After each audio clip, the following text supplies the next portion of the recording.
हाय दोस्तों, स्वागत है मेरे YouTube चैनल नलिन एकेडमी में। जैसा कि आप सभी जानते हैं, हम लोग 10th क्लास के प्रीवियस ईयर्स के क्वेश्चन पेपर कर रहे हैं, जिसमें आपको ये मालूम हो रहा होगा कि हम किस तरीके से पेपर को हल करना है और कि पेपर में क्या-क्या पूछा जाता है। एक तरीके से आपको जो आपके मन में एक डर है कि पेपर कैसा आएगा, तो मतलब हम उस चीज़ को यहाँ पहले ही ऑब्ज़र्व कर लेते हैं कि पेपर किस टाइप से आना है, ठीक है? जिससे हमें एग्ज़ाम में बैठते टाइम हमारा जो डर है, वो बिल्कुल दूर हो जाए, ठीक है ना? तो इस तरीके से हमें जो है, अपना जो पेपर है, वो किस तरीके से सॉल्व करना है, वो तो सीख रहे हैं यहाँ पे। पेपर में क्या-क्या पूछा जा रहा है, वो भी हम सीख रहे हैं। क्लियर है? तो अगर अभी भी आप लोगों को अभी जो है डर है, तो इसका मतलब ये है कि आप लोगों की कोई तैयारी नहीं है। तो तुम्हें जो है ना, अपनी तैयारी मजबूत करनी है। जहाँ-जहाँ तुम्हें वीक पॉइंट लग रहा है कि मान लो तुम्हारा कोई चैप्टर वीक है, कि मान लो ये मेरा कोई चैप्टर वीक है, ये कोई मान लो फर्स्ट है, सेकंड है, थर्ड है, 8th है, 7th है, जो भी आपके कोई चैप्टर जो वीक हो, तो आपको उनमें ज़्यादा प्रैक्टिस करनी है, ठीक? अगर किसी भी युद्ध को जीतना है, तो उसकी एक रणनीति बनाओ, रणनीति के साथ आपको उसके लिए भरपूर प्रयास भी करना है, ठीक? अगर आप लोग प्रैक्टिस ज़्यादा करेंगे, तो हो सकता है कि आप लोग अच्छे नंबर पा जाएँ। तो आपको प्रैक्टिस ज़्यादा करनी है, ठीक है? तो आप लोगों से उम्मीद होगी कि आप लोग अच्छी प्रैक्टिस कर रहे होंगे और बढ़ते हैं इसी सीरीज़ में, जो मैंने आप लोगों को 2022 का सेट 1 के जो क्वेश्चन मैं करवा रहा था, तो उसी सीरीज़ में हम आगे बढ़ते हैं और देखते हैं क्या-क्या क्वेश्चन पूछे जा रहे हैं और किस टाइप से क्वेश्चन पूछे जा रहे हैं, ठीक है? तो बढ़ते हैं इसी सीरीज में। चलिए, आपका जो फर्स्ट क्वेश्चन है, जो अब आज का जो फर्स्ट क्वेश्चन है, वो है, क्या क्वेश्चन है देखते हैं। ये है कि दी गई बारंबारता सारणी, क्या क्वेश्चन है, दी गई बारंबारता सारणी की माध्यिका जो हमें दी है वो ये है, ठीक है? हमें क्या माध्यिका इसमें दे रखी है, तो अब की बार पहले लिख लेते हैं माध्यिका। माध्यिका कितना दिया है, ये हमें दिया है 28.5, ठीक? और पूछ रहा है कि x y का मान ज्ञात कीजिए जबकि कुल बारंबारता कितनी है, 60। तो हमें कुल बारंबारता भी दी है, कुल बारंबारता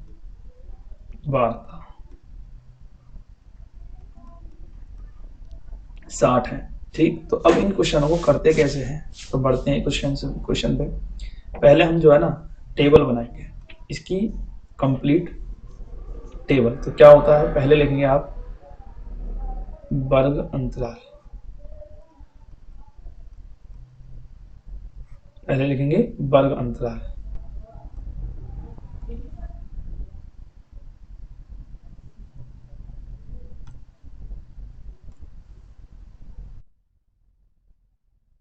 वर्ग अंतराल।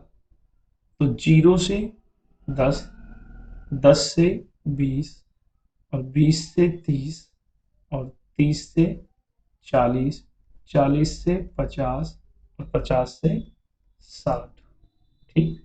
सबसे पहले हमने वर्ग अंतराल लिख लिया। इसके बाद बारंबारता, तो यहाँ लिखेंगे बारंबारता। तो बारंबारता कितनी है, ये है 5x 20 15 y और 5, ठीक? अब इस क्वेश्चन को अब करेंगे सॉल्व। इस क्वेश्चन को क्या करेंगे आप, सॉल्व। कैसे करेंगे, तो इसमें एक टेबल और बनाई जाएगी, वो क्या होगी, ये तो हमें क्वेश्चन में मिला है, गिवन है। एक टेबल और बनाएंगे अपनी तरफ से, वो क्या होगी, वो होगी संचय संचय बारंबारता। अब ये कैसे निकलती है, तो अब यहाँ ध्यान से देखना किस टाइप से हम इसे निकालेंगे, ठीक है? तो सबसे पहला काम क्या करना होता है, जो ये पहली टर्म है इसको जोड़ेंगे। पहले 5 का 5 ही आएगा ये, फिर इसमें जो है ना, इससे अगली टर्म को ऐड कर देंगे, तो ये हो जाएगी 5 + x। फिर अब जो आपने ये जो निकाला इसमें फिर 20 और ऐड कर दो, तो ये हो जाएगी 25 प्लस एक्स। अब 15 ऐड कर दो तो ये हो जाएगी 40 प्लस एक्स।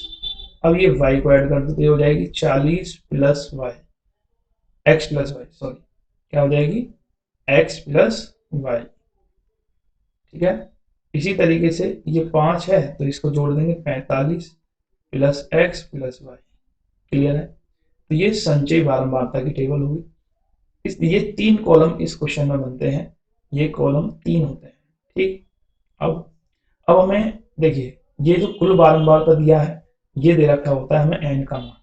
क्या है, कुल बारंबारता को हम कुल बारंबारता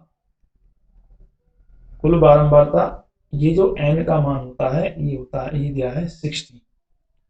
ठीक, तो ये जो 60 है तो कुल बारंबारता को ये हमारी कुल बारंबारता है जो हमने अभी निकाली है, जो ऐड करके निकाली है ये कुल बारंबारता, तो हम इसे लिखेंगे 45 plus x plus y equal to 60।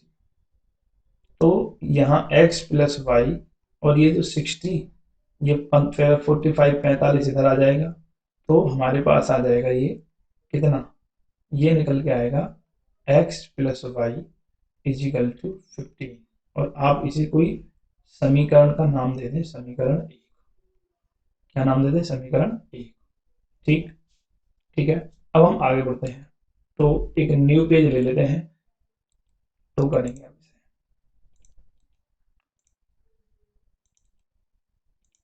तो करते हैं, देखिए सबसे पहले हम लोग किस तरीके से इस क्वेश्चन को करेंगे देखेंगे आगे। तो हम लोग यहाँ पे देख पा रहे हैं कि यहाँ माध्यिका हमें कितनी दी है, क्वेश्चन में कितनी दी है माध्यिका। माध्यिका पहले से गिवन है 28.5, तो लिखेंगे माध्यिका कितनी है, माध्यिका हमें दिया है 28.5। ठीक, तो ये 28.5 कौन से वर्ग अंतराल में आएगी, तो आप देख पा रहे हैं कि सर 28.5 ये 20 और 30 के बीच में आएगा। हाँ, लिख देंगे हम 28 और 5 जो है वो किसके बीच में आएगी, वर्ग अंतराल 20 से 30 में, ये यहाँ इस तरीके से आएगी। क्लियर है, तो अब यहाँ से हमें वैल्यू निकालनी होती है, तो वैल्यू कैसे कैसे निकालेंगे चलते हैं। ठीक है, तो अभी हमने क्या देखा था पिछली स्लाइड में, देखिए पिछली स्लाइड में यहाँ हमने देखा था, मैं कलर चेंज करके ही बताएं इसमें देखिए हमने इसमें देखा था कि वर्ग अंतराल 20 से 30 में आया, तो इसी लाइन में हम जाते हैं, तो इस लाइन में जाने पे हमें यहाँ ये f की वैल्यू मिलती है। ये किसकी वैल्यू मिलती है, f, क्योंकि बारंबारता को हम, मैंने पिछली क्वेश्चन में बताया इसे f बोलते हैं, fi, तो ये f है फ्रीक्वेंसी, ये क्या है f आपकी। और इसी के जस्ट लाइन में जाएं तो ये जो आपका दिख रहा है इससे जस्ट ऊपर वाला जो नंबर होता है वो CF की वैल्यू होती है। किसकी होती है, CF की वैल्यू। ये किसकी होगी, CF की वैल्यू। ये जो ऊपर वाली है ये CF की वैल्यू है। ठीक, और आगे हम बात करें इसमें, जो आप लोग की ये जो निम्न सीमा, ये निम्न सीमा और ये उच्च सीमा, तो ये निम्न सीमा जो दे रखी है ये L क्या होती है, निम्न सीमा। ठीक, यहाँ वैल्यू जो है उनको हम कलेक्ट कर लेते हैं और यहाँ लिख लेते हैं। तो सबसे पहले हमें क्या क्या मिला, एक तो निम्न सीमा मिली, निम्न सीमा, और निम्न सीमा क्या होती है L की वैल्यू क्या मिली थी 20। ठीक, और हमें उसी लाइन में हम जब गए थे तो बारंबारता F, बारंबारता बारंबारता हमें F मिली, और F कितनी थी वो आप पीछे देखेंगे, F कितनी थी, F थी 20। और इसी टाइप से हमें संचय बारंबारता, संचय बारंबारता, इसे CF कहा जाता है। तो ये कितने दिया हमें, ये हमें अभी निकाला था 5 + x, तो यहाँ लिख देंगे इसे 5 + x। ठीक, इसे इंग्लिश में क्यूम्यूलेटिव फ्रीक्वेंसी कहते हैं, फ्रीक्वेंसी, क्यूम्यूलेटिव फ्रीक्वेंसी, इसीलिए इसे CF लिखा जाता है। ठीक है, तो अब हमारे पास और भी दिया है n की वैल्यू, n की वैल्यू कितनी है 60। तो चलते हैं, अब n की वैल्यू हमें दे रखी है कितनी है 60। तो बेसिकली फॉर्मूला क्या होता है माध्यिका निकालने का, वो हम लिख लेते हैं। फॉर्मूला क्या होता है, देखिए फॉर्मूला होता है कि माध्यक, या इसे आप माध्यिका भी कह लें, ठीक है, दोनों ही सेम है। क्या होता है L + n/2 -CF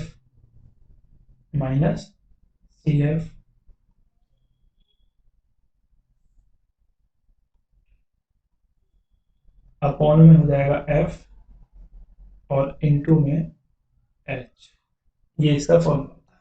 ठीक, अब फॉर्मूले में रख देते हैं वैल्यूज, तो वैल्यू पुट कर देते हैं, जो टोटल वैल्यू हमें निकली हुई दे रखी है हमको रख देते हैं। ठीक है, माध्यिका कितनी है, माध्यिका 28.5, 28.5। ठीक, आगे ये तो हमें माध्यिका दे रखी है।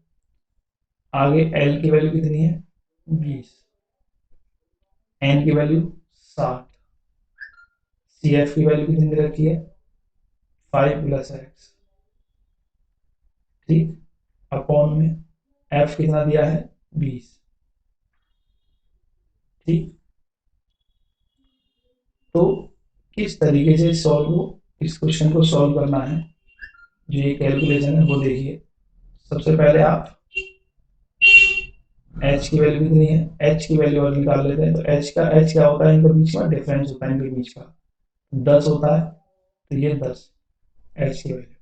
ठीक, तो अब हमारे पास किस तरीके से सॉल्व करेंगे इसे, 28.5, 20 को कर लाया माइनस में आ गया, इधर बचेगा आपका ये 2 से कितनी बार गया 30 बार, तो ये आ जाएगा 30 माइनस अंदर जाएगा इसमें, तो -5 -x हो जाएगा, और ये अपॉन में 20 और इंटू में 10, 10 से ये गया कितनी बार 2 बार, बचेगा क्या 8.5, तो यहाँ बचा भाई 28.5 से 20 गए तो 8.5, और यहाँ बचेगा आपका 25 -x अपॉन में 2। ठीक, अब आगे आगे देखें तो आगे हमें आगे क्या मिलेगा, आगे देखें इधर कर लेते हैं।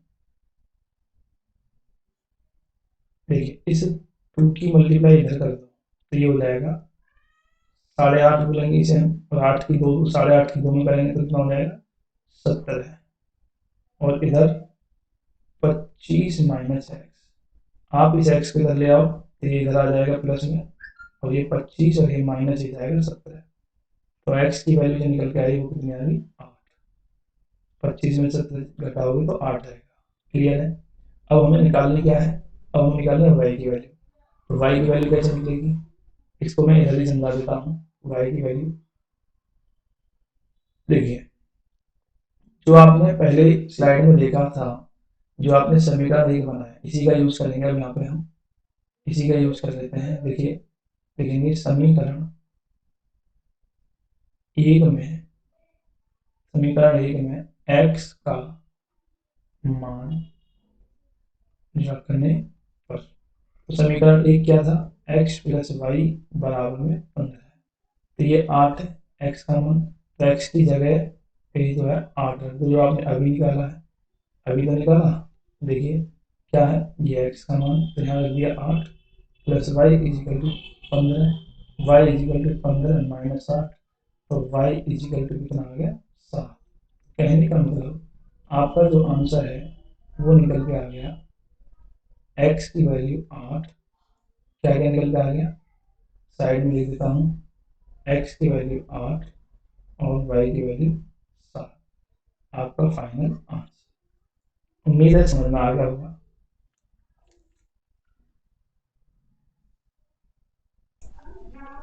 तो दोस्तों, अगला जो क्वेश्चन है आपके सामने, देखिए ये क्वेश्चन बहुत अच्छा है। देखते हैं इस क्वेश्चन को। तो पहला जो अब ये जो क्वेश्चन है आपके 6 नंबर के हैं। ये कह रहे हैं दो घनों जिनमें से प्रत्येक का आयतन हमें दे रखा है 64 सेंटीमीटर का क्यूब। ठीक, तो सबसे पहले हमें दो घन दिए हैं, तो हम ऐसा कर लेते हैं, इसको सॉल्व करते हैं। तो लिखेंगे दिया है, दिया है, दिया है दो घनों का आयतन, दो घनों का आयतन। ठीक, दो घनों का आयतन हमें दिया है, क्या दे रखा है, 64 सेंटीमीटर का क्यूब। ठीक, अच्छा आपको ये मालूम है घन का आयतन क्या होता है, भुजा की घात 3। क्या होता है, भुजा की घात 3, भुजा की घात 3। तो ये हो जाएगा 64। अब भुजा निकालनी है हमें, तो आप सभी जानते हैं जैसे स्क्वायर इधर जाके अंडर रूट बन जाता है, तो ये बन जाता है घनमूल। क्या बन जाता है, घनमूल। और 64 किसका घनमूल होता है, 4 का। 4 चौक 16 चौका 64, तो ये 4 सेंटीमीटर। तो दोनों घनों की जो भुजा आई, दोनों घनों की भुजा क्या निकल के आ गई आपकी, 4 सेंटीमीटर। क्लियर है, तो भुजा निकल के आ गई। अब आगे पढ़ते हैं क्वेश्चन कि ये कह रहा है संलग्न फलकों को मिलाकर एक ठोस बनाया जाता है। क्या बनाया जाता है, एक ठोस बनाया जाता है। फलक क्या होते हैं, तो देखते हैं किस तरीके से कह रहे हैं क्वेश्चन में।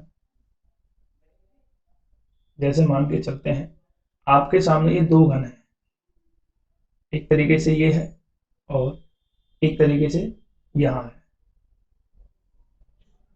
एक और घन ले लेते हैं, ठीक है ना, एक और घन ले लेते हैं, एक और घन ले लेते हैं, एक ये है। अब क्या किया जा रहा है, इन दोनों घनों को, इन दोनों घनों को आपस में मिलाएंगे। ठीक, यदि हम इन दोनों घनों को आपस में मिला दें, तो देखिए इन दोनों को आपस में मिला देते हैं। जब आपस में मिलाएंगे तो एक पता है क्या, एक बड़ा घन बन के तैयार हो जाएगा। क्या, एक बड़ा घनाभ। क्या बन के तैयार हो जाएगा, घनाभ।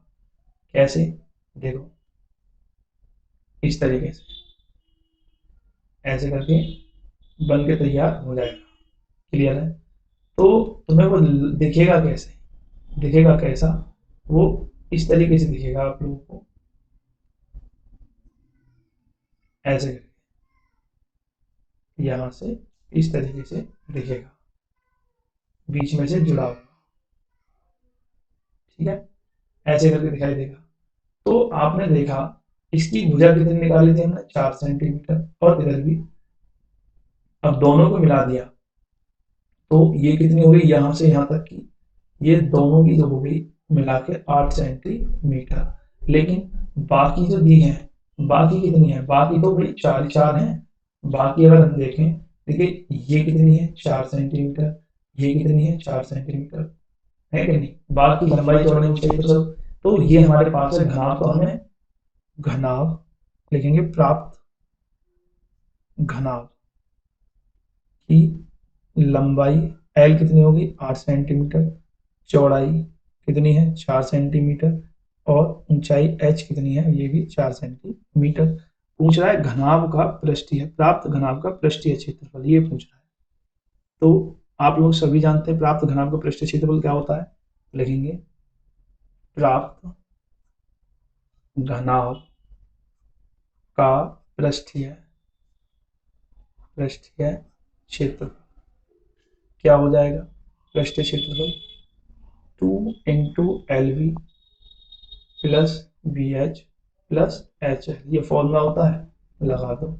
एल की वैल्यू कितनी थी, देखिए एल की वैल्यू है 8 4 4, एल की वैल्यू कितनी है 8, और बी की वैल्यू 4, बी की वैल्यू 4, एच की वैल्यू 4, एच की वैल्यू 4 और एल की वैल्यू 8।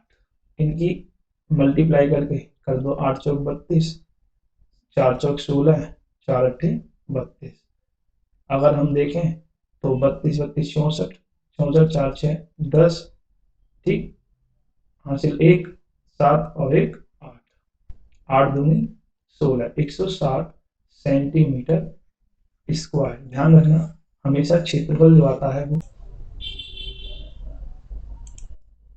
तो नेक्स्ट क्वेश्चन क्या है, देखिए एक गोले का व्यास, देखिए ये अथवा में दिया है तो क्या है, एक गोला जिसका व्यास दे रखा है 12 सेंटीमीटर, तो कितना व्यास है 12। तो सबसे पहले हम लिख लेते हैं गोले का व्यास, ठीक है। तो लिखेंगे दिया है गोले का व्यास कितना दे रखा है 12 सेंटीमीटर, ठीक। तो हमें क्या करना है, त्रिज्या निकालना। आप सभी जानते हैं त्रिज्या क्या होती है, आर इजिकल टू व्यास का आधा। तो व्यास का आधा कर दिया 12/2, 2 से गया 6 सेंटीमीटर। अच्छा ये त्रिज्या हुई निकाल, ठीक है ना। अब पूछा गया आगे, एक लंब वृत्तीय बेलनाकार बर्तन में डाला जाता है। सीधी सी बात है भाई, बेलनाकार है तो बेलनाकार के लिए हम सभी जानते हैं कि ये बेलनाकार की बात कर रहे हैं, तो बेलनाकार बर्तन ये क्या है, डाला जाता है, तो इसका मतलब बेलनाकार बर्तन बड़ा होगा। तो ऐसा करते हैं, एक बेलन बना लेते हैं, चित्र को बनाते हुए ही समझेंगे इस क्वेश्चन को। तो सबसे पहले एक बेलन बनाते हैं, ठीक है ना। ये आपने एक बेलन बना लिया, ठीक है ना। हाँ जी, तो सबसे पहले हमने एक बेलन बना लिया। अब इसमें क्या करना है, एक गोला डाल देते हैं इसके अंदर, ठीक है, एक गोला।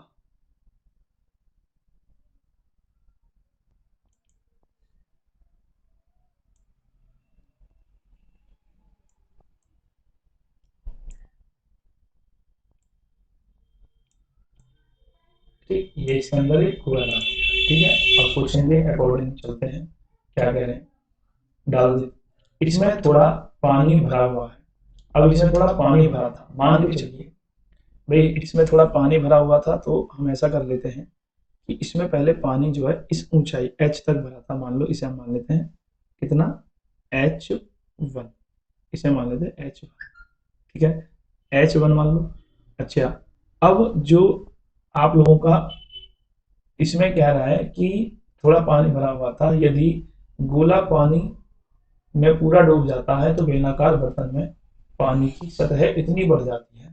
कहने का मतलब कि जो आपका आयतन है ना, वो एक्चुअल कितना हो जाता है, यहाँ से इतना भरा हुआ था, इतना भरा हुआ था, ठीक। अब क्या है कि वो बढ़ के पूरा डुबो देता है इस गोले को। तो इतनी जो हाइट है इसकी, वो हम मान लेते हैं पूरा डुबो देता है। तो हाइट क्या मान लेते हैं इसकी, इसे मान लेते हैं h2, कितना मान लेते हैं h2। तो आप लोग देखेंगे यहाँ पे कि भाई ऊंचाई हमारी h1 हो गई या h2 हो गई। तो करना क्या है, सबसे पहले देखेंगे, पहले आयतन जितना था अब आयतन बढ़ गया, ठीक है ना। तो उन्होंने जो दिया है, पहले जो आयतन, तो बेलन में जो पानी है वो तो सेम ही रहेगा, पानी का आयतन थोड़ी ना बढ़ा है भाई, उसकी जो हाइट है वही तो बढ़ी है। तो आप जो है ना कितना लिखेंगे, आप लोग यहाँ देखें तो h2 बड़ी ऊंचाई होगी, है ना। तो बेलन ऐसे समझ लो, बेलन के बर्तन में, बेलन बेलन के बर्तन में बढ़ते पानी की सतह, क्या बढ़ते पानी की सतह, बढ़ती पानी की सतह कितनी बड़ी है, तो मैं ऐसे समझ लेता हूँ कि h2 में से h1 माइनस करा, मतलब भाई इतनी हाइट थी और इतनी, तो कितनी बड़ी है वो, या ऐसे लिख लो, आपकी मर्जी है, आप चाहे ऐसे लिख सकते हैं, h2 इजिकल टू 3 सही 5/9 प्लस h1। तो h2 माइनस h1 कितना निकल आया, 9×3 = 27 और 5/32/9, कितने सेंटीमीटर, इतना। तो ये जो आपने निकाला है, ये जो आपने निकाला है, ये अभी किसकी वैल्यू निकाली है, h2 माइनस h1 की। इसका यूज होगा इसमें। तो बढ़ते हैं अब आगे क्वेश्चन में। तो अब हमें करना क्या है, अब हमें करना है कि यहाँ पे लगाना है फॉर्मूला, क्या कि जो बर्तन का जो आयतन है, जो अब पानी जो भरा हुआ है उसमें इस टाइम जो ऊपर सतह है, तो यहाँ लिखेंगे सतह बढ़ने के बाद का आयतन, ठीक, सतह बढ़ने के बाद का आयतन बराबर हो जाएगा पूर्व बेलन का पूर्व आयतन। बेलन में पानी का पूर्व आयतन, पूर्व मतलब पहले का, पूर्व आयतन प्लस हो जाएगा गोले का आयतन, गोले का आयतन। ठीक, क्या क्या, सतह बढ़ने के बाद का आयतन, सतह बढ़ी तो भी h2 तो होगी ऊंचाई, तो हम इसे लिखेंगे क्या, पाई आर, पाई आर। अब इसकी जो आर है ना वो अलग लेते हैं, क्योंकि ये कह रहा है ना, इसकी क्या पूछ रहा है, व्यास पूछ रहा है, कहने का मतलब इसकी आर हमें क्या लेनी पड़ेगी, अलग लेनी पड़ेगी। तो ऐसा कर लेते हैं, लिखेंगे क्या,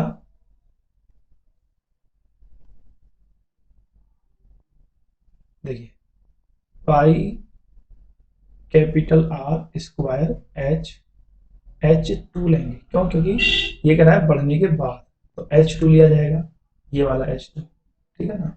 अच्छा, अब बेलन में पानी का पूर्व आयतन क्या था, पहले जो पानी था तो उसमें H ये वाले लेंगे, ये हो जाएगी पाई कैपिटल आर स्क्वायर 1, और प्लस ये हो जाएगी 4/3 पाई आर क्यूब। क्लियर है। अब हम इसे ऐसे कर सकते हैं कि जो पाई आर स्क्वायर H2 माइनस में ले आए हम उसे pi r square H1 equal to इधर बचेगा 4/3 पाई आर क्यूब, ठीक है ना। अब यहाँ से आप pi capital R square common ले लो तो बचेगा H2 minus H1 equal to 4/3 pi R cube. देखिए पाई से ये पाई कैंसिल, अब H2 माइनस H1 की हमने वैल्यू निकाल ली है, इस वैल्यू को यहाँ 32/9, इसको रख देंगे यहाँ पे आर स्क्वायर इंटू में 32/9, और ये था 4/3, और ये कितने निकाली थी अभी हमने, त्रिज्या 6 सेंटीमीटर, गोले की त्रिज्या तो लगा देंगे 6 का क्यूब। ठीक, अब हमारे पास ये कितना हो जाएगा, 4/3, 6×6 = 216, 3 से काटा इसे, 3×7 = 21, 3×9 = 6, मतलब 4×72, तो ये आया। अच्छा जी, आर स्क्वायर इजिकल टू ये आ जाएगा आपका कितना, 4/72 और इसमें 9 की इधर हो जाएगी गुना, और 32 आ जाएगी इसकी बटे में, 4×8 = 32, 8×9 = 72, 9×9 = 81, तो आर जो निकल के आया आपका √81, और जब आर निकाली मतलब ये आई कितनी, आर जो निकल के आई ये आई 9 सेंटीमीटर। कहने का मतलब क्या पूछा था क्वेश्चन में, क्वेश्चन में पूछ रहा है बेलनाकार बर्तन का व्यास, क्या पूछ रहा है, व्यास। तो लिखेंगे बेलनाकार बेलनाकार बर्तन का व्यास कितना हो जाएगा, 2 गुना त्रिज्या, मतलब 2 × r, जिसे हम r कहेंगे, तो ये त्रिज्या कितनी है, 9, 9×18 सेंटीमीटर आपका आंसर। क्लियर है, उम्मीद है समझ में आ गया होगा, अगर नहीं समझ में आया तो वीडियो को रिपीट करके देख लेना। चलते हैं नेक्स्ट क्वेश्चन पे। भूमि पर स्थित बिंदु x से ऊर्ध्वाधर टावर PQ के शीर्ष Q का उन्नयन कोण 60° है। तो ऐसे समझिए, पहले इसका हम चित्र बना लेते हैं। तो देखिए सबसे पहले ये क्या कर रहे हैं, ये मान के चलिए एक तरीके से यहाँ पे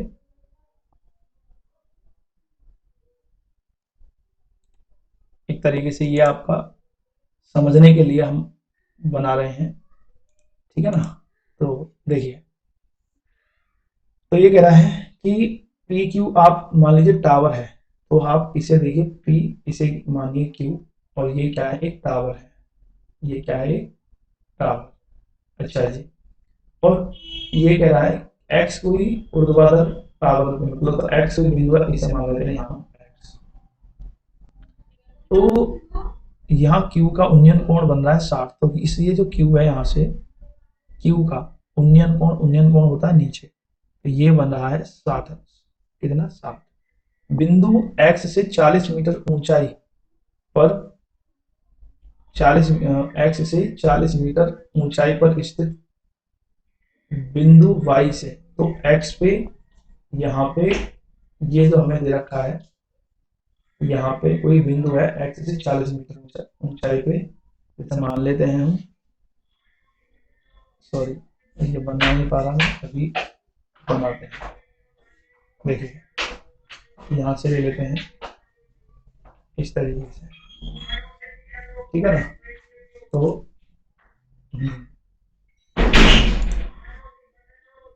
अभी आपको शो हो जाएगी लाइन।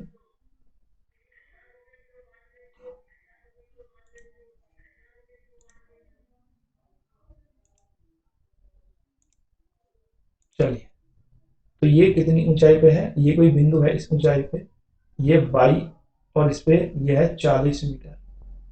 कितना, 40 मीटर ऊंचाई पर स्थित बाई के, बाई से क्यू का उन्नयन कोण 45 है। अब यहाँ से यहाँ, यहाँ से यहाँ पे कितना दे रखा है, 45 है, तो इसे ड्रॉ कर लेते हैं ठीक से। देखिए इस ऐसे क्वेश्चनों में सबसे पहले आप लोगों का क्या होता है कि यदि आप लोगों का जो ये चित्र है ये सही है, तो समझ लेना आपको पूरे नंबर मिलते हैं बढ़िया तरीके से। तो आप लोग इस पे बहुत ध्यान से और आराम से बनाएंगे, जल्दबाजी ना करेंगे इसमें, ठीक। अच्छा, इसे मैं इसे और मिला देता हूँ,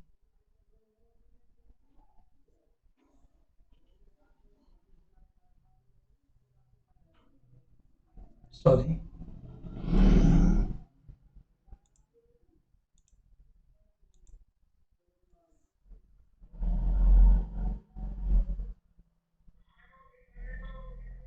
ठीक, तो अभी आपको ये पूरा समझ में आ जाए, ठीक है ना।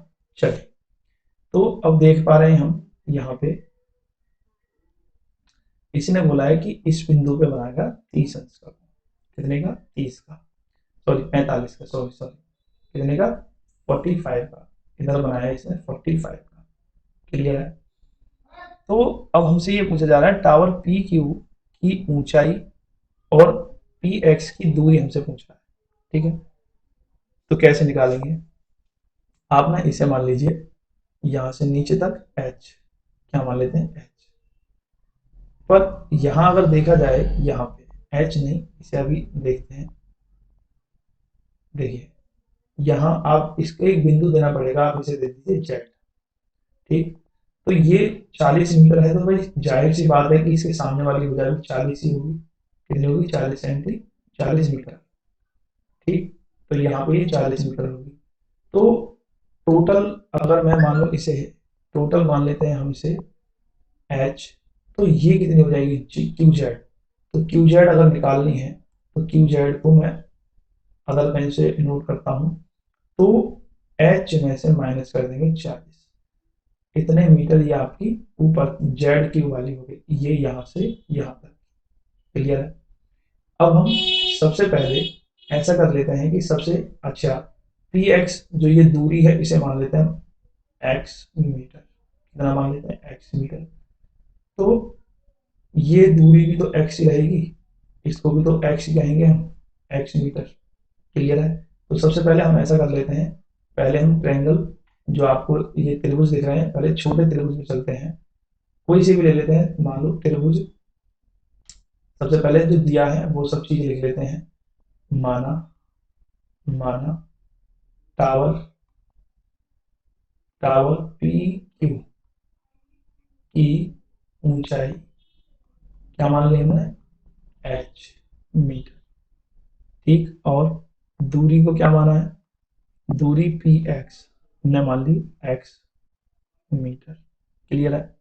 चलिए तो अब हम सॉल्व करते हैं। सबसे पहले हम ले लेते हैं ट्रायंगल, त्रिभुज।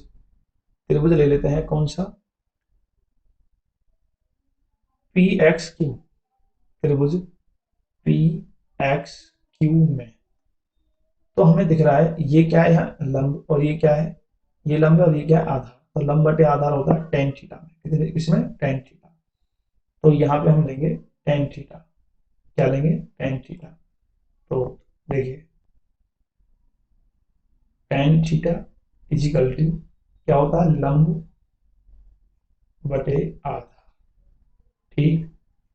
तो लंब कितना है हमारा पी क्यू और आधार कितना है हमारा पी एक्स। तो टेन 60 अंश बराबर थीटा का मान कितना है 60, पी क्यू कितना है एच और पी एक्स कितना है एक्स। टेन 60 का मान होता है अंडर रूट 3 बराबर एच बटे एक्स। इस एक्स की इधर गुणा हो जाएगी तो ये हो जाएगा अंडर रूट 3 एक्स बराबर एच। हम कह सकते हैं कि एच बराबर जो हुआ यहाँ पे आपका वो अंडर रूट 3 एक्स। क्लियर है? एच की वैल्यू यहाँ पे ये निकल गई, इसका आगे यूज होगा। हम आगे नेक्स्ट स्लाइड पे चलते हैं, उसमें देखते हैं कौन सा त्रिभुज लेंगे यहाँ से वाई जेड की, कौन सा वाई जेड की। तो लेंगे त्रिभुज वाई जेड क्यू में। क्या कह रहे हैं वाई जेड क्यू में, भाई यहाँ भी लंब और आधार है तो यहाँ भी लंब बटे आधार हो जाएगा। तो टेन थीटा बराबर क्या हो जाएगा लंब बटे में आधार, ठीक है। तो लंब कितना है, लंब इधर है क्यू जेड और यहाँ पे वाई, जेड क्यू और जेड वाई। तो देखिए यहाँ हो जाएगा लंब जेड क्यू और ऊपर ये जेड क्यू हो गया और नीचे हो जाएगा वाई जेड। क्लियर है? तो यहाँ पे थीटा की वैल्यू दे रखी है 45 अंश, कितनी 45, और जो जेड क्यू दे रखा है वो एच माइनस 40 और नीचे वाई जेड कितना है एक्स। टेन 45 का मान कितना होता है एक, कितना होता है एक, एच माइनस 40 और एक्स अपॉन में एक्स हो गया, इस एक्स की इधर कर दो गुना तो एक्स इक्वल टू आ गया एच माइनस 40। क्लियर है यहाँ तक? अच्छा जी। अब करना क्या है, यहाँ पे हम जो x की वैल्यू दे रखी है आपको, जो आप पहले निकाल चुके हैं h की वैल्यू, ठीक है ना। इस h की वैल्यू को यहाँ रख देंगे, ये हो जाएगा h की वैल्यू अगर मैंने ये यहाँ रख दी, लिखेंगे h का मान रखने पर x इजिकल टू यहाँ हो जाएगी अंडर रूट 3 एक्स माइनस 40। क्या है यहाँ पे देख लो फिर से, एच का मान अंडर रूट 3 एक्स है तो अंडर रूट 3 एक्स हमने यहाँ पर लिख लिया। अब 40, अब यहाँ ऐसा करते हैं 40 को इधर ले जाते हैं एक्स को इधर, मतलब ये हो जाएगा आपका किस तरीके से एक्स तो इधर चला जाएगा, ठीक है ना। 40 को मैं इधर लेके आ गया और ये हो गया under root 3 x minus x. यहाँ 40 और ऐसा करते हैं एक्स ले लेते हैं कॉमन तो आ गया अंडर रूट 3 माइनस 1। क्लियर है? और ये x ये चला जाएगा इसके डिवाइड में, ये पूरा का पूरा इसके डिवाइड में, तो ये हो जाएगा x इक्वल टू 40 बटे में अंडर रूट 3 माइनस 1। क्लियर है? अब इसका परिमेयकरण कर लेते हैं। तो परिमेयकरण होता है जब बटे में अंडर रूट में कोई संख्या आती है तो हम उसका परिमेयकरण करेंगे तो अंडर रूट 3 प्लस में, ठीक है ना, अपोजिट साइन से होता है। आपको दिख रहा है ना एक फॉर्मूला होता है a माइनस वी और a प्लस वी, तो ये हो जाएगा अंडर रूट 3 का होल स्क्वायर माइनस 1 का स्क्वायर। तो x इजिकल टू ये हो जाएगा 40 और यहाँ पे अंडर रूट 3 प्लस 1 और अपॉन में ये स्क्वायर से अंडर रूट हट जाएगा, बचा 3 माइनस 1। हम इसे लिखेंगे 40 अंडर रूट 3 प्लस 1 और अपॉन में हो जाएगा 2 से जाएगा कितनी बार, 2 से जाएगा ये 20 बार। तो ये x की वैल्यू जो आई वो आ गई 20 ब्रैकेट में अंडर रूट 3 प्लस 1 इतने मीटर। कहने का मतलब x की वैल्यू ये है, तो पूछ क्या रहा है वो पूछ रहा है h की वैल्यू। तो h की वैल्यू यहाँ निकल आएगी, क्या हो जाएगी h हमें दे रखा है तो h की वैल्यू निकालो अंडर रूट 3 ये है ही, x की जो हमने आगे निकाली इसको यहाँ रख देते हैं तो ये हो जाएगी 20 की इधर रख देते हैं, ये हो जाएगी आपकी 20 और यहाँ √3 प्लस 1, तो अंदर हो जाएगी किसी गुणा, ये हो जाएगी 20 और √3 की गुणा करेंगे 3 प्लस और यहाँ √3, दोनों में गुणा होगी ना साथ में, तो इतने मीटर। तो कहने का मतलब जो फाइनल आंसर बना इसका, फाइनल आंसर क्या क्या होगा, तो आप लोग समझ गए कि जो ऊंचाई, टावर की जो ऊंचाई है, टावर टावर पी क्यू की ऊंचाई, ऊंचाई h बराबर क्या निकाली h, तो देखिए हमने अभी निकाली थी h, क्या थी 20 और ब्रैकेट में 3 प्लस अंडर थी, तो हम लिख देंगे इसे 20 ब्रैकेट में 3 प्लस अंडर रूट 3 मीटर।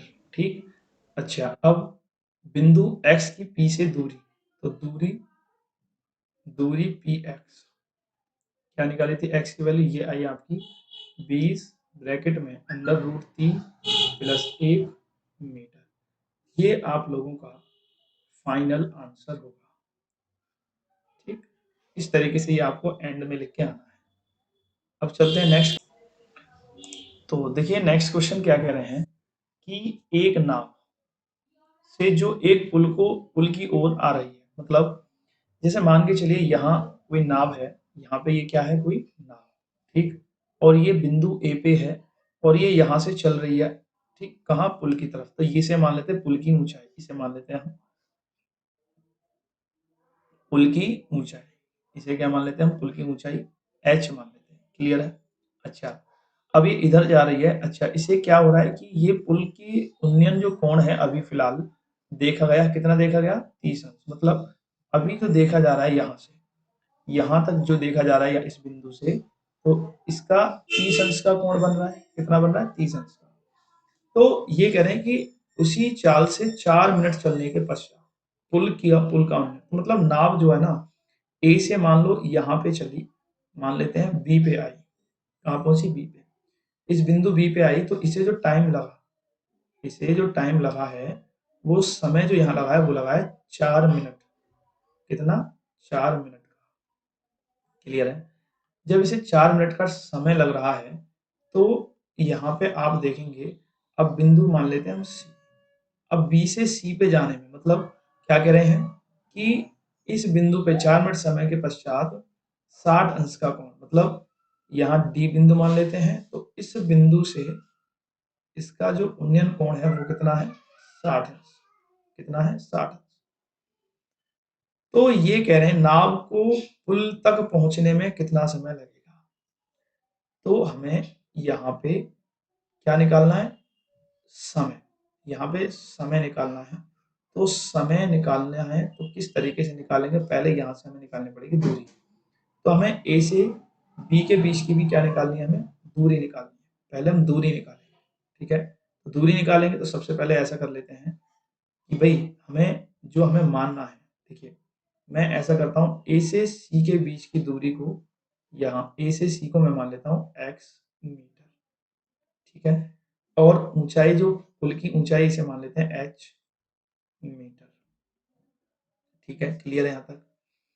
तो अब हम करते क्या है, पहले ना छोटा वाला त्रिभुज लेते हैं, तो ऐसा करते हैं, हमें दिया क्या है वो देखते हैं, ठीक है ना, तो लिखेंगे ए से बी तक चलने में लगा समय, चलने में लगा समय, तो क्या समय लगा है, देखिए, तो क्या समय लगा, 4 मिनट, कितना लगा, 4 मिनट।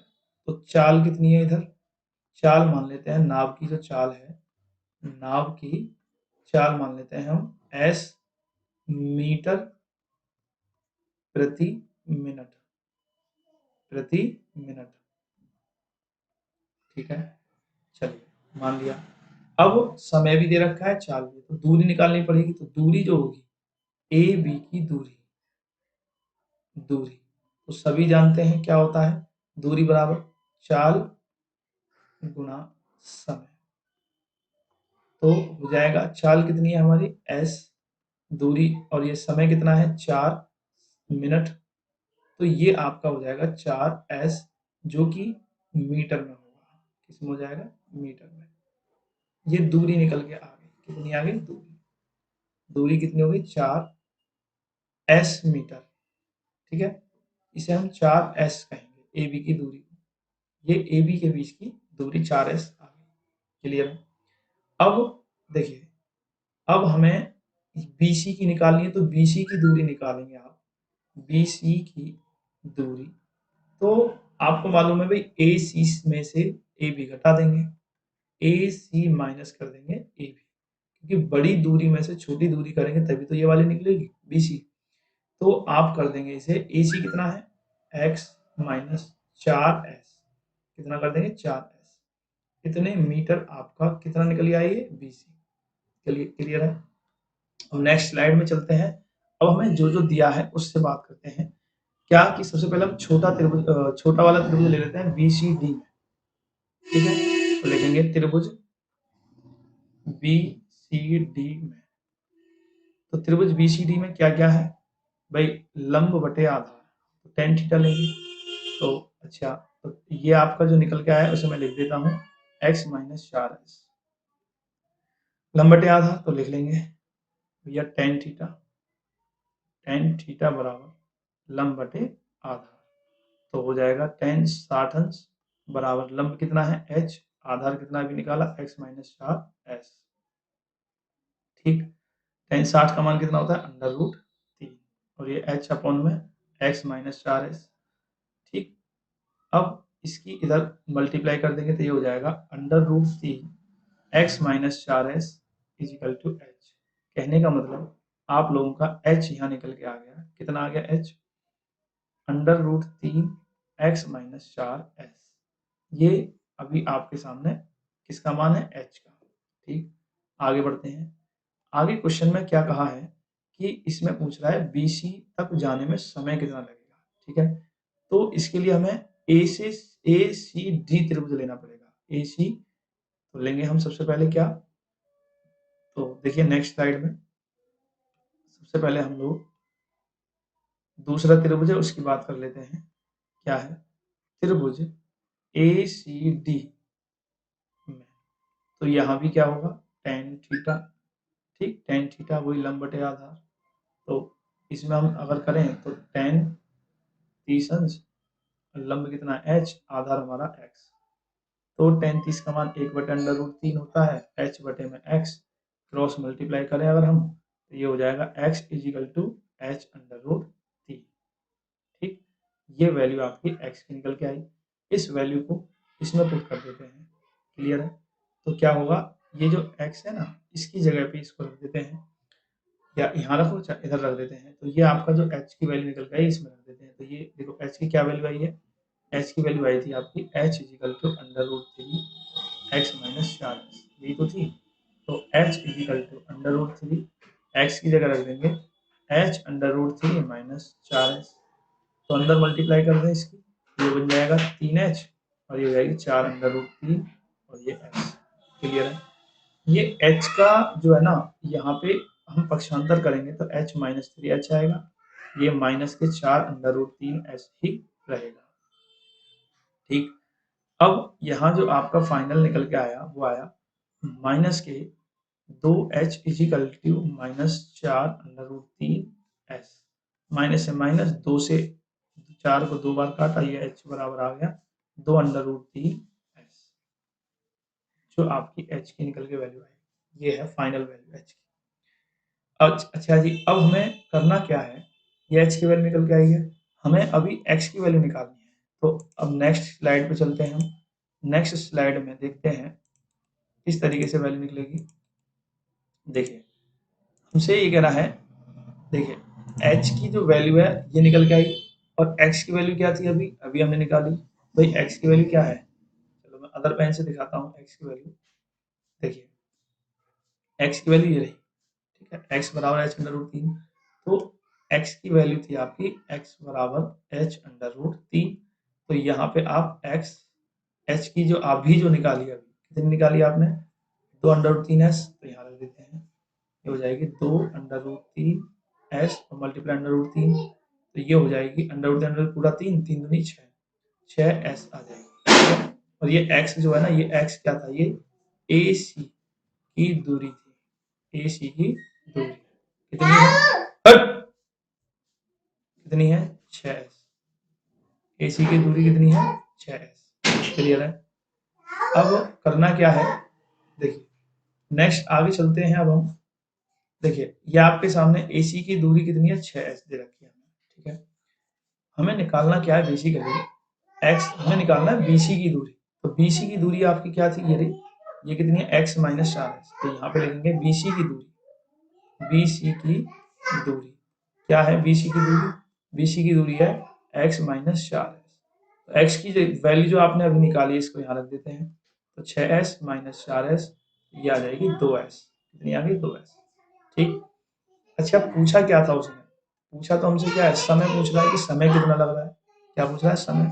तो हम समय निकालते हैं, तो लिखेंगे बी से सी तक, बी से सी तक, बी से सी तक जाने में लगा समय, बी से सी तक जाने में लगा समय। तो कितना समय लगा है, तो देखते हैं बी से सी तक जाने में लगा समय क्या होता है, दूरी बटे में 4, दूरी कितनी है 2s और चाल कितनी है हमारी s, जो अभी मानी थी हमने, है क्या ना, ये नाव की चाल s, तो s मानी थी, तो s से ये s कैंसिल, बचा 2। तो कहने का मतलब ये जो 2 है ये 2 मिनट है। तो समय जो निकल के आया आपका 2 मिनट। कहने का मतलब ये हुआ जो नाव को लगेगा टाइम वो 2 मिनट लगेगा। ये 6 नंबर के क्वेश्चन है, तो इस तरीके से हमें डिटेल में सॉल्व करके आना है। क्लियर है, उम्मीद है समझ में आ गया होगा। चैनल को लाइक और सब्सक्राइब जरूर करते रहना। ठीक, बढ़ते हैं आगे। देखिए पिता की उम्र पुत्र की उम्र की 7 गुनी है। ठीक, तो आप ना ऐसा करते हैं इसमें से हम लोग कि पिता की उम्र पुत्र की उम्र से 7 गुनी है, तो आप ना ऐसा कर लेते हैं, मान लेते हैं, माना माना पुत्र की उम्र, पुत्र की उम्र कितनी मान लेते हैं, x वर्ष। ठीक, आगे पिता की कितनी हो जाएगी ये बताना, पिता की उम्र, पिता की उम्र हो जाएगी पुत्र से 7 गुनी है, मतलब 7 गुनी, तो ये हो जाएगी 7x वर्ष। क्लियर है। 2 वर्ष पहले, तो आप यहाँ पे शब्द जो है ये कह रहे हैं 2 वर्ष पहले, पहले में हम लोग माइनस करते हैं, तो 2 वर्ष पहले तो पीछे जा रहे हैं, तो पुत्र की उम्र क्या रही होगी, पुत्र की उम्र रही होगी उस टाइम कितनी, x माइनस 2 वर्ष। दोनों में से 2-2 साल घटा दो, पिता की उम्र कितनी रही होगी, पिता की उम्र रही होगी कितनी, 7x माइनस 2 वर्ष, कितनी रही होगी, दोनों की 2 साल पीछे गए। तो अब जो शर्त क्या है, प्रश्नानुसार, प्रश्नानुसार क्या कह रहे हैं, 2 वर्ष पहले पिता की उम्र पुत्र की उम्र की 13 गुनी थी। तो ये कह रहा है पिता की उम्र, जो पिताजी थे वो कितने, 13 गुनी, पुत्र की आयु से 13 गुनी, पुत्र की आयु से 13 गुनी, मतलब पिता कितने थे 7x माइनस 2, ठीक, और 13 गुणा पुत्र कितना है x माइनस 2, ठीक है। तो 7x माइनस 2, 13 के अंदर गुणा करी, 13x माइनस 13 दूनी 26। अब ये 7x है, इसको इधर ले आओ, माइनस 13x हो गया, इधर माइनस 26, इधर गया तो ये प्लस का 2 हो जाएगा, 2 इधर गया, ये माइनस का कितना बचा, इसमें 6x और ये कितना बचेगा माइनस के 24। तो माइनस से minus cancel, x equal to 24 बटे 6, 6 चौ 24। तो कहने का मतलब ये हुआ x की वैल्यू आई 4। तो आपका जो फाइनल आंसर हो जाएगा वो क्या हो जाएगा, उसे लिखेंगे आप लोग पुत्र की वर्तमान आयु, पुत्र की वर्तमान आयु जो हो जाएगी वो हो जाएगी, पुत्र की वर्तमान आयु कितनी हो जाएगी, x वर्ष मानी थी आपने, और अभी x की वैल्यू निकाली, कितनी हो गई 4, कितनी 4। एक तो ये आंसर हो गया। अब पिता, पिता की वर्तमान आयु तो कितनी हो जाएगी, 7x थी, कितनी थी 7x, ये हो जाएगी 7 गुना 4, 7 चौक 28, कितनी हो गई 28। ये आपका दोनों आंसर। ठीक, चलते हैं अब नेक्स्ट क्वेश्चन पे।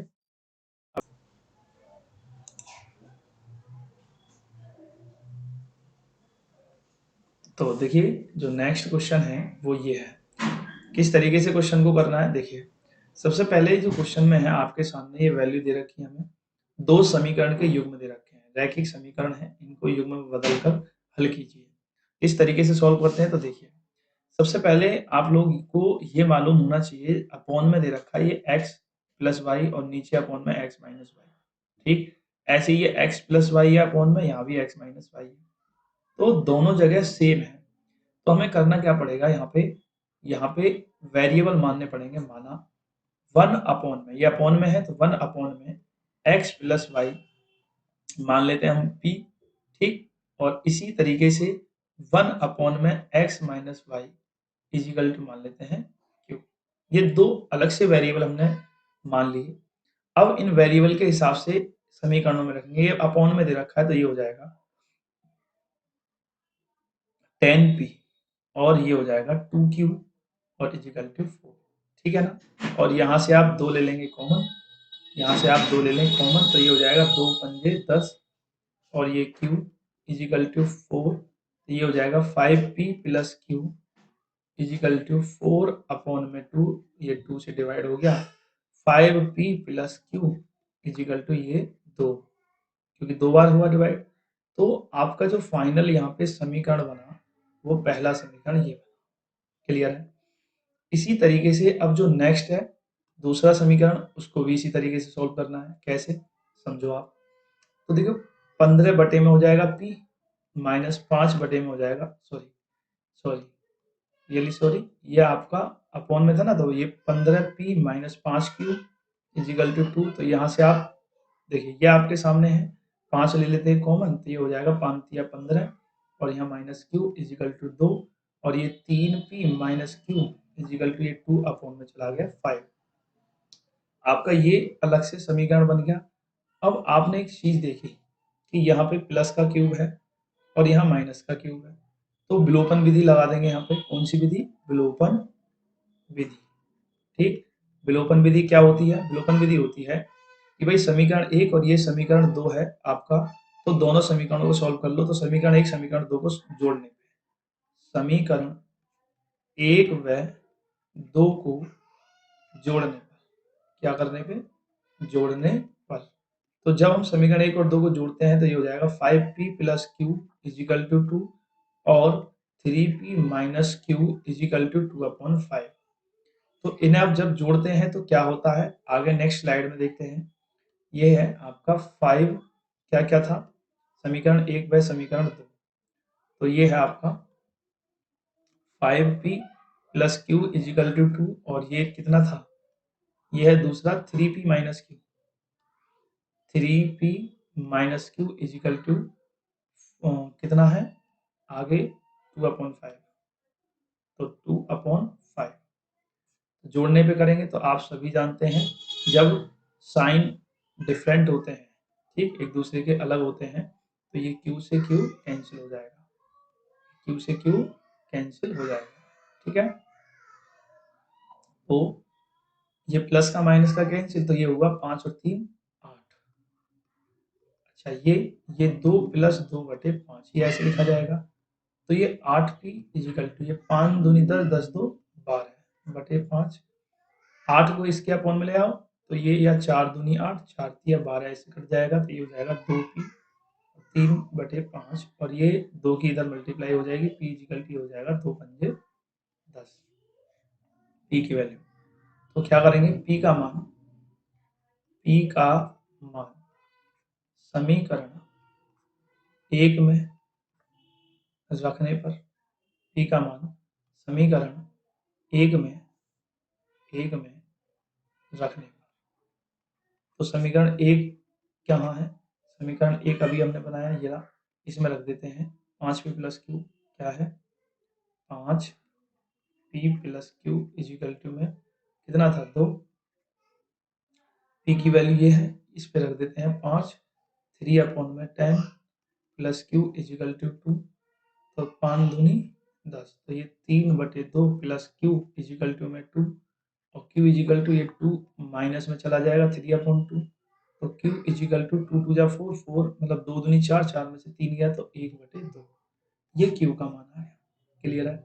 तो अभी हमारे मान नहीं आए, फाइनल मान कहाँ से आएंगे, ये आपने पहले माने हैं, ठीक है? तो एक और स्लाइड ऐड कर लेते हैं, ठीक है? तो p की वैल्यू कितनी है अभी आपने देखी, देखिए p की वैल्यू है, p की वैल्यू 3/10, तो लिख लेंगे यहाँ पे हम, तो यहाँ लिखेंगे p इजिकल टू 3/10, ठीक? और q की जो वैल्यू है वो कितनी है, वो है आपकी 1/2।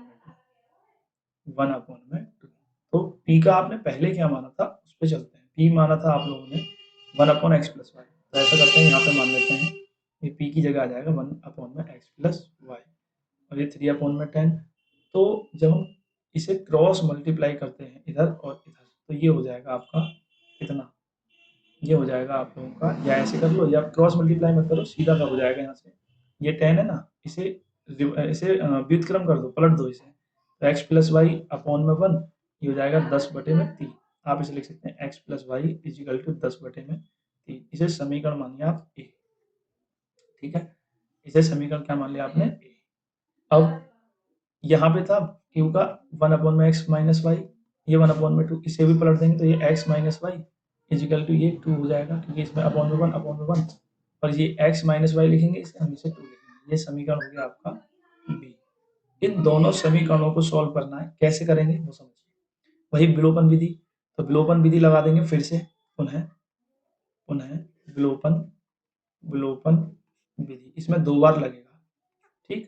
तो ये हो जाएगी x+y 10/3 x minus y equal to 2, क्या हो जाएगा भाई, प्लस वाई या माइनस वाई, वाई से वाई कैंसिल, तो ये हो गया 2x, और इसे ऐड करा 10/3 +2, तो ये 2x इजिकल टू 3 दूनी 6, 6 और 10 कितना हो गया 16/3, 2 से गया ये 8, तो x की जो वैल्यू निकल के आई वो आई आपकी 8/3, कितनी आई 8/3।